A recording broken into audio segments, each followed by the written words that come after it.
स्वागत है आप सभी लोगों का एक बार फिर। और आज आइए हम लोग फिर इंटरमीडिएट की हिंदी के महासागर में गोता लगाते हैं। भारतेंदु जी द्वारा लिखी गई प्रेम माधुरी और उसका तीसरा पद है। 2 पद इसके पहले अपने लोगों ने पढ़ लिया है, तो आज आइए हम लोग तीसरे पद में गोता लगाएं और देखें कि भारतेंदु जी की कलम क्या कहती है। और ये जो है एक नायिका के विरह वेदना का चित्रण है। जरा आइए पहले इस सवैया को पढ़ें और फिर इसके संदर्भ, प्रसंग, व्याख्या, काव्यागत सौंदर्य सब की हम लोग चर्चा करेंगे। तो आइए पहले भाव विभोर होकर के इस सवैया को पढ़ें। क्या कहते हैं भारतेंदु जी और एक नायिका क्या कहती है? क्या कहती है कि आजुल जो न मिले तो कहा हम, आजुल जो न मिले तो कहा हम, तो तुम्हारो सब भांति कहावे। आजुल जो न मिले तो कहा हम, तो तुम्हारो सब भांति कहावे। और मेरो उराहन है कछु नाही, सबे फल आपन भाग के पावे। मेरो उराहन है कछु नाही, सबे फल आपन भाग को पावे। और जो हरिचंद भई सो भई, अब प्राण चले चाहता सो सुनावे। और प्यारे जो है जग की यह रीति, प्यारे जो है जग की यह रीति, विदा के समय सब कंठ लगावे, विदा के समय सब कंठ लगावे। एक नायिका अपने नायक के लिए, अपने प्रेमी के लिए विरह अग्नि में जल रही है और उसका प्रेमी नहीं आता है उसके पास, एकदम परेशान है। भारतेंदु जी की कलम बोल पड़ी और क्या कहती है सखी, इसका संदर्भ पहले देख लें, फिर व्याख्या में उतरें। संदर्भ क्या लिखेंगे? प्रस्तुत मत गयंद सवैया। इसमें कवि ने किस सवैया का, सवैया कई किस्म की होती है ना, कई प्रकार की, तो इसमें कभी हम लोग चर्चा करेंगे। लेकिन इस पद में मत गयंद सवैया है, या जिसे हम मालती सवैया कहेंगे। तो क्या लिखोगे संदर्भ में कि प्रस्तुत मत गयंद सवैया या मालती सवैया हमारी पाठ्य पुस्तक हिंदी के पद्य खंड के या काव्य खंड के प्रेम माधुरी नामक शीर्षक से अवतरित है। इसके रचयिता हिंदी साहित्याकाश में इंदु की भांति आभा फैलाने वाले भारतेंदु हरिश्चंद्र जी हैं। तो ये तो इसका संदर्भ हो गया। अब प्रसंग में देखें आप क्या लिखोगे।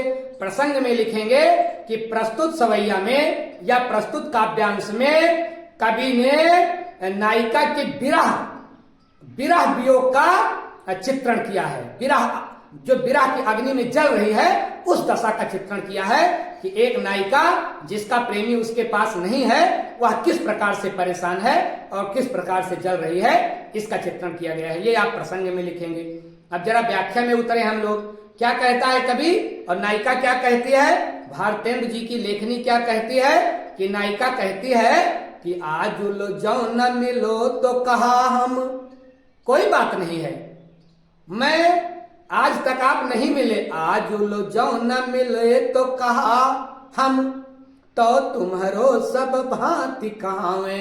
कोई बात नहीं है, आज लो जो न मिले, आज तक जो तुम मुझसे ना मिले तो कोई बात नहीं है, हम हैं तो तुम्हारे, हम तुम्हारो सब भांति कहावे। हम नहीं मिल पाए, बहुत दिनों से नहीं मिल पाए, कोई बात नहीं है, लेकिन हम आपके हैं, हम आपके हैं तो हम तुम्हारे ही तो हैं, कोई बात नहीं मिल पाए तो।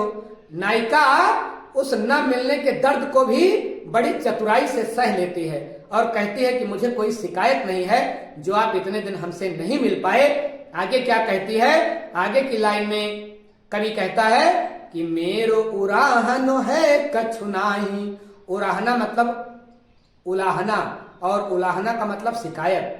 मेरो उलाहन है कछु नाही, मेरी कोई शिकायत नहीं है किसी से, मेरी किसी से कोई शिकायत नहीं है कि जो आप मुझसे नहीं मिल पा रहे हो, आपसे भी कोई शिकायत नहीं है। क्यों? क्योंकि सबे फल आपन भाग के पावे। जो जिसके भाग्य में लिखा है वही मिलेगा।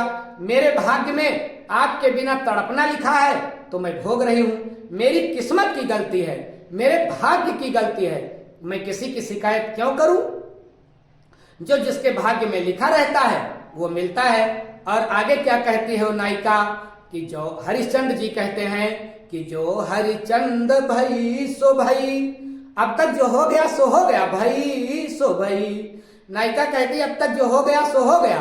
जो विरह अग्नि में मैं तड़पी तड़पी, मुझे उससे कोई शिकायत नहीं है। जो मेरे किस्मत में लिखा था वो हुआ, मुझे आपके वियोग में तड़पना था, मैं तड़पी, कोई शिकायत नहीं है। अब तक जो हुआ सो हुआ, लेकिन अब प्राण चले चाहता सो सुनावे। लेकिन आपके विरह में जलते जलते मैं बिल्कुल सूख गई हूं।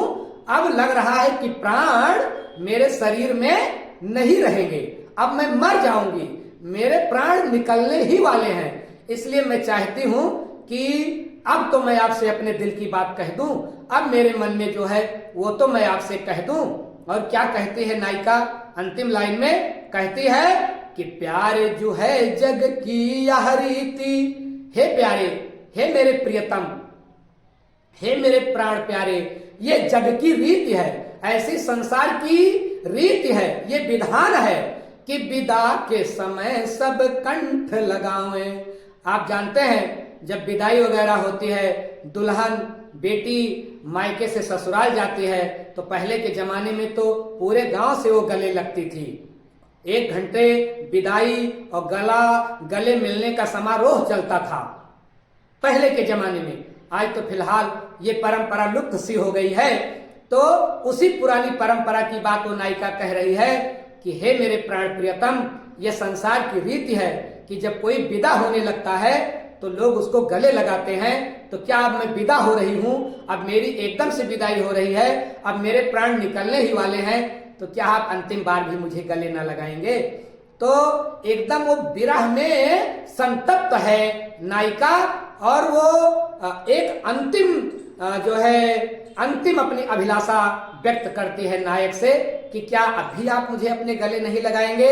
जब केवल लोग कुछ दिन के लिए किसी से दूर होते हैं तो गले लगा करके विदाई देते हैं, अब तो मैं इस दुनिया से ही जाने वाली हूं, तो क्यों ना आप मुझे गले लगा करके विदाई दे। बेटा, इस प्रकार से इस मत गयंत सवैया की व्याख्या रही।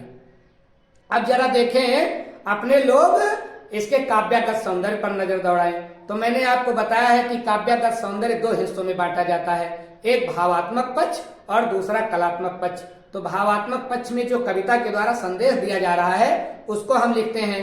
तो इस कविता के द्वारा क्या बताया जा रहा है? ये बताया जा रहा है कि एक नायिका जो है वो अपने प्रेम में कैसे समर्पित है, अपने प्रियतम के लिए कितनी समर्पित है, न मिलने का दुख नहीं है और अपनी किस्मत को ही दोष देती है, नायक को कोई दोष नहीं देती है, अपनी किस्मत को दोष दे करके अपने प्रेम के प्रति अपना समर्पण व्यक्त करती है। ये काव्य का सौंदर्य हो गया। और दूसरा देखें, दूसरा मैंने बताया था कि रस भी जो है भाव पक्ष में आता है। तो बताइए इसमें किस रस का प्रयोग किया गया है? मैंने बताया है कि रस तब पता चलता है जब अंदर जाता है। तो इसमें किस रस का प्रयोग किया गया है? वियोग श्रृंगार का इसमें प्रयोग किया गया है, क्योंकि नायक और नायिका के विरह का वर्णन किया गया है। यह रहा इसका भाव पक्ष। अब आइए इसके कला पक्ष पर चले। तो कला पक्ष में जैसा मैंने आपको बताया है कि इसमें आप लिखते हो भाषा। तो भाषा बेटा इसमें कौन सी है? ब्रज। शैली इसमें कौन सी है? मुक्तक। छंद कौन सा है? बार बार बता रहा हूं, मत गयंत सवैया। अलंकार निश्चित रूप से अनुप्रास का स्पष्ट प्रयोग किया गया है। गुण में माधुर्य लिखेंगे और शब्द शक्ति लक्षणा का प्रयोग किया गया है। तो इस प्रकार से अपने लोगों ने भारतेंदु हरिश्चंद्र जी द्वारा रचित तीसरे प्रेम माधुरी के तीसरे पद का संदर्भ, प्रसंग, व्याख्या और काव्यागत सौंदर्य को पढ़ा। और अब शेष जो है हम लोग नेक्स्ट वीडियो में चौथा पद पढ़ेंगे। ठीक है बेटा, ओके।